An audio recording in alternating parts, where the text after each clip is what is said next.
মসজিদের শহর ঢাকা ভালো না লাগলে মূর্তির শহর কলকাতায় চলে যাক।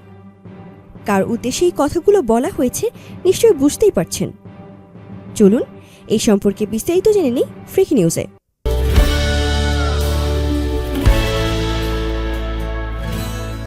মসজিদ নিয়ে করা মন্তব্যের জের ধরে সুলতানা কামালকে ক্ষমা চাইতেই হবে বলে মন্তব্য করে হেফাজতের নেতারা বলেছেন, মসজিদের শহর ঢাকা ভালো না লাগলে মূর্তির শহর কলকাতায় চলে গেলে আমাদের আপত্তি নেই।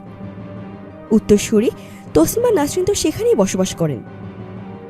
রবিবার হেফাজতের চট্টগ্রাম মহানগর প্রচার সম্পাদক আনম আহমদ উল্লাহর পাঠানো প্রেস বিজ্ঞপ্তি থেকে এই কথা জানা যায়।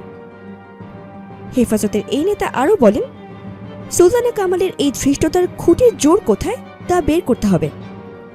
ঢাকা শহর মসজিদের শহর হিসেবে খ্যাত, মূর্তির শহর হলো কলকাতা। সুলতানা কামালের যদি মসজিদের শহর ভালো না লাগে তাহলে তিনি মূর্তির শহরে চলে গেলে আমাদের আপত্তি নেই। হেফাজতের কেন্দ্রীয় যুগ্ম মহাসচিব ও চট্টগ্রাম মহানগর সাধারণ সম্পাদক মঈনুদ্দিন রুহি বলেন, জাতির কাছে সুলতানা কামালকে ক্ষমা চাইতে হবে। যদি তা না হয় বিগত সময়ে ইমরান এইচ সরকারের মতো তাকেও চট্টগ্রামের মাটিতে নামতে দেওয়া হবে না। সুলতানাকে চট্টগ্রামবাসী অবাঞ্ছিত নারী মনে করেন।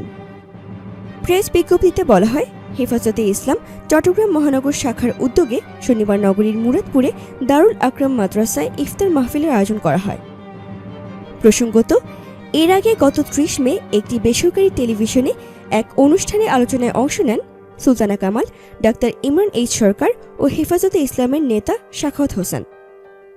ওই অনুষ্ঠানের আলোচনার একটি অংশ নিয়ে বিতর্ক তৈরি হয় এবং তা নিয়ে পুরো জাতি ক্ষুব্ধ। এতক্ষণ আমাদের সাথে থাকার জন্য ধন্যবাদ। আমাদের পরবর্তী আপডেট পেতে ফ্রিকি নিউজ চ্যানেলটি সাবস্ক্রাইব করে আমাদের সাথেই থাকুন।